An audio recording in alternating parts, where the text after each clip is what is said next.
ACF 10 న్యూస్కి స్వాగతం సుస్వాగతం. ఈరోజు గాంధీనగర్లో ఉన్న ప్రాథమిక ఉన్నత గవర్నమెంట్ స్కూల్ పాఠశాలకు మేము రావడం జరిగింది. అంటే స్టూడెంట్స్ వాళ్ళ తల్లిదండ్రులు మాకు కనీస అవసరాలు లేవు, నీళ్ళు సదుపాయం లేదు, టీచర్స్ కూడా సరైన స్ట్రెంత్ లేదు అన్నట్లుగా మనకు కంప్లైంట్ ఇవ్వడం జరిగింది.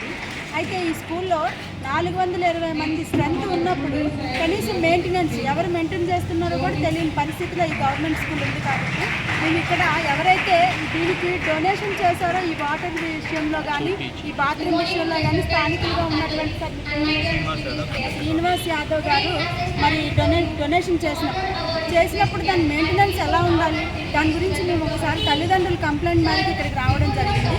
శ్రీనివాస్ గారిని అడిగి తెలుసుకున్నాం ఏం జరిగింది.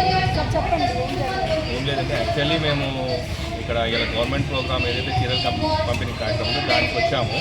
దానిలో భాగంగా మీరు వచ్చి ఏసీఎఫ్ తరఫు నుంచి ఇక్కడ గవర్నమెంట్ స్కూల్లో మౌలిక సదుపాయాలు లేవని చెప్పడంతో నేను షాక్ అయినాం. నేనే మొన్న ఒక లాస్ట్ మంత్ బ్యాక్ 25,000 రూపాయలు పెట్టి వాటర్ ప్యూరిఫై మిషన్ పెట్టించాం. మిత్రుడు షాకిర్ 10th క్లాస్ విద్యార్థులకి మెటీరియల్ సప్లై చేసిండు. గతంలో కూడా కూనా శ్రీశైలం గౌడ్ గారి ఆదేశాల మేరకు ఇక్కడ ఏదైతే అభివృద్ధి పనులు ఉన్నాయో అవి కూడా పెట్టినాము.